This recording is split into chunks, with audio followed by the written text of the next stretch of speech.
What's good, everybody? This is Robo back with another college football recap video, and today we've got a lot to talk about with week 1 of college football. Such an exciting week of football as we finally got to see a bit of what each team has to offer this year. I'll start the video going over how well I picked each game this week, then we'll talk about the biggest games of the week, then recap all the top 25 games, and then finish it off with all of the unranked games played this week.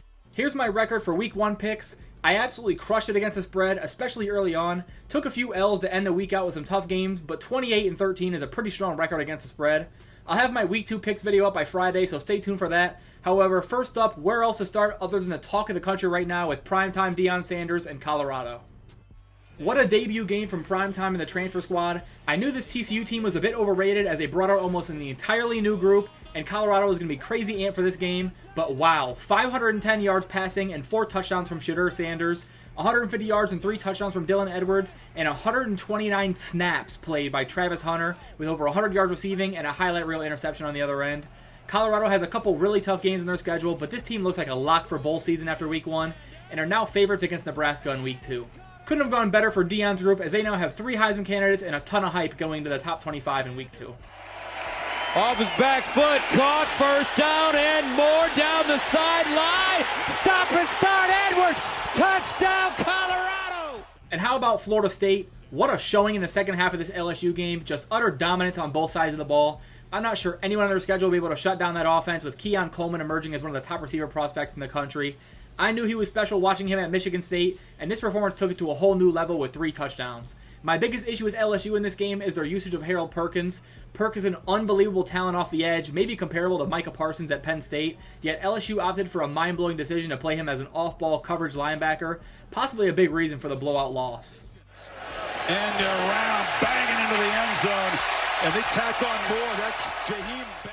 Moving on to maybe the most surprising game of the week, Dabo Swinney and Clemson getting blown out by Mike Elko's Duke squad. So many mistakes in this game from Clemson, fumbling at the goal line, defensive breakdowns, blocked field goals. They could have had this game in hand and could not get out of their own way.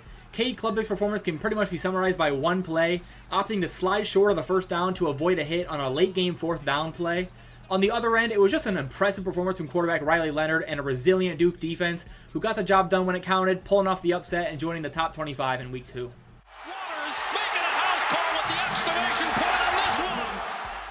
Now let's run through the week 1 top 25, going in order, starting with the number 1 Georgia Bulldogs. Not a strong game from Carson Beck, honestly. Georgia really struggled to get going in this game, leading just 17-0 in the third quarter, but they settled in and got back to Georgia football, finishing the game in dominant fashion, picking up a 48-7 win. We'll see if that level of play continues going into week 2. In America, and I know a lot of people say, what about the receivers there at Ohio State, and those guys are amazing. They're struggling a little bit today. Number 2, Michigan was missing both head coach Jim Harbaugh and offensive coordinator Sherrone Moore, as well as several key starters to injury, but J.J. McCarthy was fantastic, finishing 26 for 30 for nearly 300 yards and 3 scores, and the defense was completely dominant with ECU's lone points coming in the final seconds. A bit of a slow end to this game as Michigan failed to score in the 4th quarter, but a solid game nonetheless. He got it! Michigan touchdown. Ohio State started Kyle McCord at quarterback, and it was not the debut they were looking for as he managed to score just 23 points for the Buckeye offense. Marvin and Egbuka were completely non-factors in this game as well. Devin Brown didn't get much run, but he didn't wow either. I'm expecting a much better outing next week, but the Buckeyes didn't learn much from week 1, other than Trip Traynham being a better back than Travion Henderson to this point. I really like Chip and what he brings to the Buckeye offense, so let's see if that continues in the future. But McCord's in trouble anyway. And now he loads and goes sideline, and he completes it. Don't sleep on Alabama's playoff chances. I'm super high on Jalen Milroe and these Alabama playmakers. Tons of breakout candidates including Isaiah Bond, and the defense is nasty as usual. Justice Haynes looked really good in his college debut, helping the Tide roll to a 56-7 victory. Got a man! Touchdown! Isaiah Bond in Alabama! Had big runs every scrimmage they played. Milroe going deep again. And caught! Touchdown! Jermaine Burton! 48 yards. USC blew the doors off of Nevada thanks to some unbelievable play out of Caleb Williams. Every week we get a reminder that he's QB1 in college football, and with how deep this receiver room is, his chances of repeating as Heisman will increase each week. Closed off. Comes back. Boy, that head is on a swivel. It is really impressive.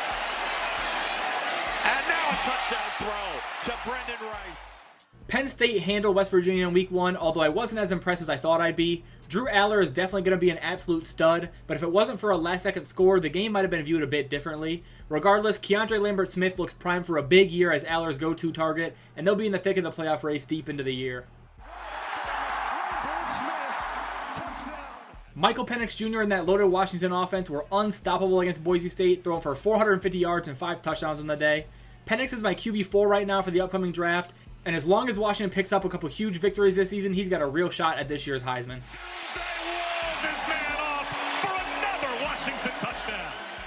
Texas started the season pretty slow against Rice, which caused for some concern, but Ewers and the offense picked it up a bit and got it going. But the story of the day is just Texas being unable to finish drives. They attempted 4 field goals in the day, making 3 of them. Not what you want when you're facing Rice's defense, especially with Alabama on the clock in week 2. Sanders is free, and a touchdown. Joe Milton's much-awaited 2023 debut was a massive success as we saw him unload the cannon despite an awful drop by his receiver, and then a highlight reel stiff arm using that weapon of a right arm. Tennessee absolutely dominating this game, and it could have been even uglier if not for a couple drops. And then just stiff arms him and rolls him over. Notre Dame picked up right where they left off with elite defensive play and Audric Estime absolutely dominating on the ground. Sam Hartman was on point again, playing mistake-free football, and the Irish cruised to a dominant victory over Tennessee State, 56-3.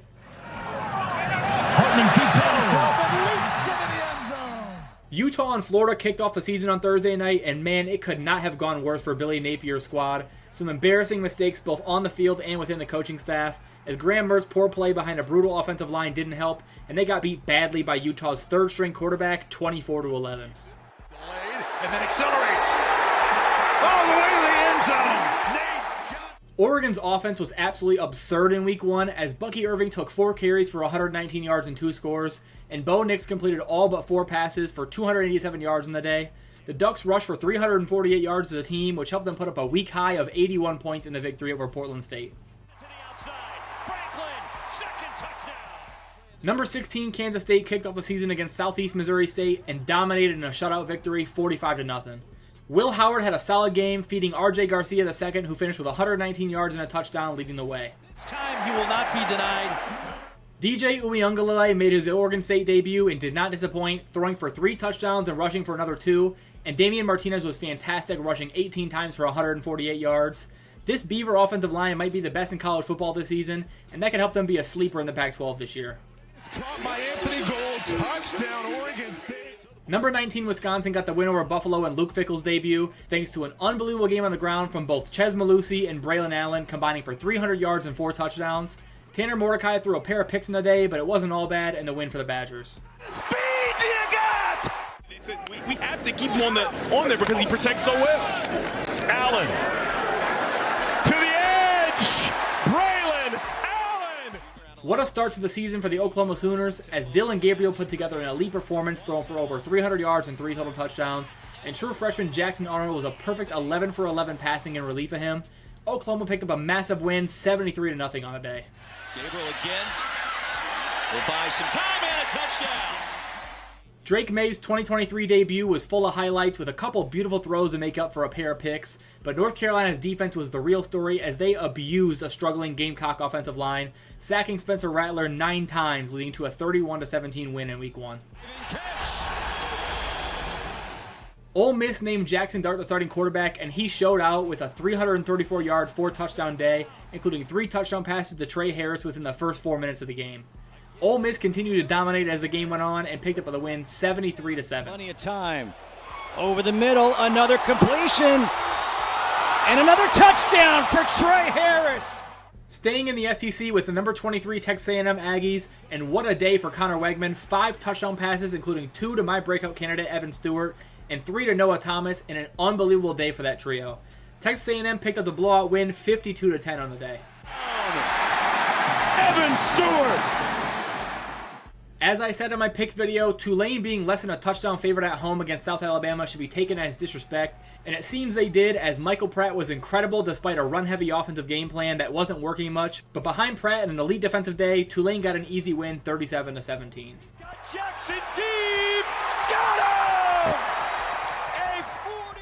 The final team in the top 25, the Iowa Hawkeyes, started off hot with Cade McNamara at the helm, recording their first opening drive touchdown pass since the 1990s and doing the same thing on drive number 2. The offense really sputtered after that, scoring just 10 points the rest of the way, but the defense was good enough to pick up the win 24-14. Can still get a first down without scoring. Having the touchdown anyway, Caleb. Moving on to the unranked matchup, starting in order of game start with NC State and UConn on Thursday night. I didn't expect UConn to be in this game much, but they were, as despite a late interception, they still covered the spread with NC State getting the 24-14 win. Intercepted. First interception. We got some classic Big Ten West football as Minnesota hosted Nebraska in a really ugly game that was not a fun watch until late, as Daniel Jackson made maybe the catch of the week, tying the game late in the fourth. Tyler Nubin's huge 2-interception day helped lead the Gophers to the 13-10 victory. And it's good! Highly coveted freshman Jaden Rashada made his debut at quarterback for Arizona State, and despite a really poor team performance, he looked pretty solid, helping the Sun Devils to a 24-21 win over Southern Utah. Michigan State had a really rough first half of football, but got the offense going in the second half, including an incredible grab by Tyrell Henry, which led them to a 31-7 victory. Tyrell Henry. The Battle of Miamis was not even a remotely close contest, as Miami, Ohio was basically a no-show in this game. The Hurricane defense was incredible in the 38-3 Week 1 win. Touchdown, Hurricanes! Georgia Tech Louisville was a really fun game in which the Yellow Jackets collapsed in the second half. Haynes King played a decent game, but Louisville got the win 39-34. And off Jawar Jordan. Breaks a tackle. Still going. No one's going to catch him. And no flags. Stanford's new-look offense was kind of a bummer for E.J. Smith, as he didn't get many touches, but it worked as they destroyed the weak Hawaii defense, picking up a 37-24 victory on the road behind a big day from Ben Urasek. The Kentucky offense was fantastic against Ball State, with Ray Davis dominating on the ground and Dane Key's big day at receiver, and my breakout candidate Barian Brown delivered on his promise, returning a kick for a touchdown in the opening victory. Mr. Electric. Here is a response from Kentucky. Barian Brown had a 100-yard return last year. This one will go 99. Ryan Walters' Purdue debut did not go to plan, as a couple huge mistakes cost him the game. Credit to Fresno State playing a hard-fought game and grabbing the victory on the road, 39-35. Number 3 strikes again.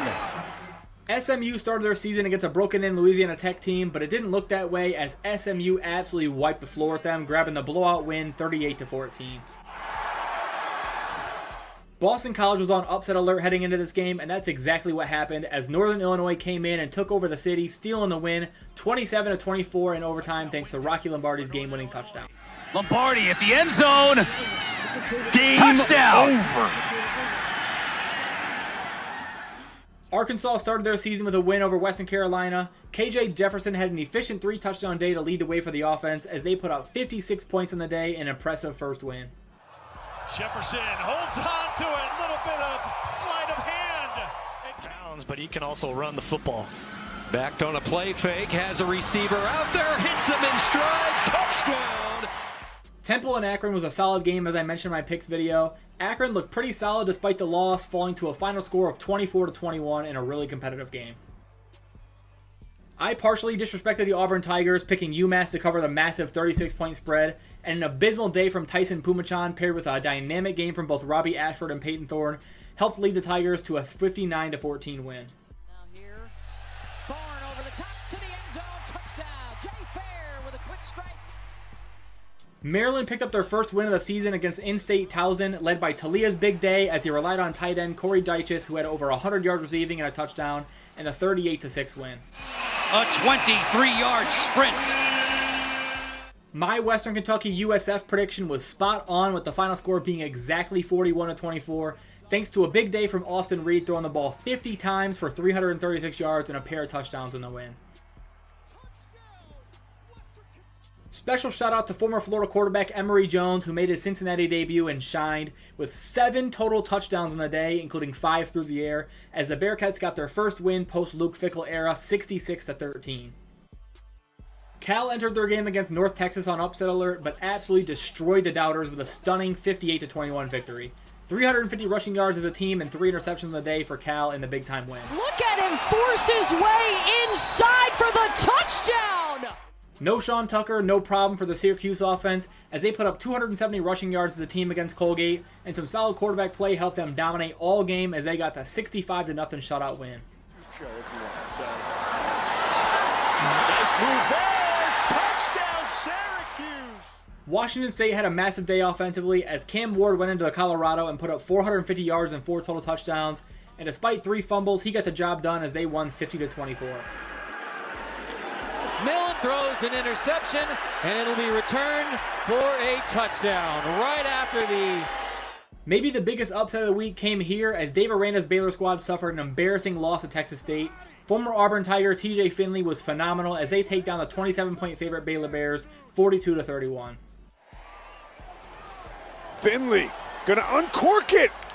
Oh, and an incredible one-handed grab. Houston UTSA was the closest spread of the week as UTSA entered as 2-point road favorites, and Houston got the job done despite a solid UTSA ground attack thanks to the Cougars grabbing 3 interceptions, taking a 17-14 win. Has a Houston Cougar touchdown. Illinois picked up a rather disappointing win as although Toledo's a very solid team, there was a lot to be desired from the Illini. Luke Altmaier was pretty average and the defense did not perform the way they have in the past, but it was just enough to steal the win in the final seconds. The kick for Griffin is on the money.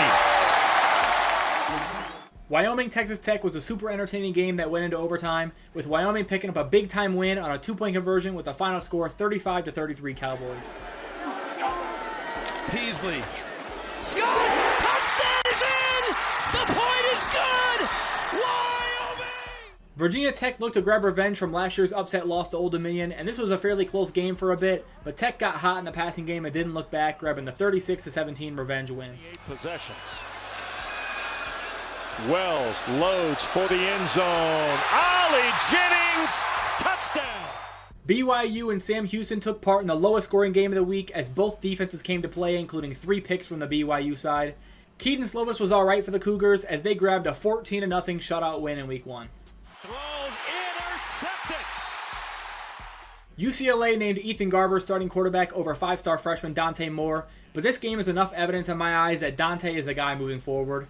He made mistakes of his own, but not nearly as many as Garber's, and Moore's 2 touchdowns helped the Bruins seal a 27-13 victory. In stride, caught, Sturdivant, touchdown!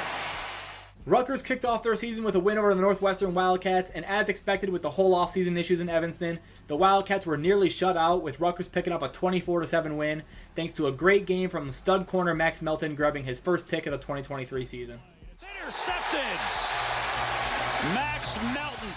Here's the new updated AP Top 25 for Week 2, as well as my personal Top 25. The biggest riser being Florida State, and Colorado and Duke joining in. Biggest fall of the week is Clemson, who falls all the way out of my ranks. That's it for Week 1 of college football. Stay on the lookout for my Week 2 picks video coming out on Friday. And other than that, that's it for this video. Thanks for watching as always. Feel free to like and subscribe if you haven't already, and I'll see you guys in my next video. Peace.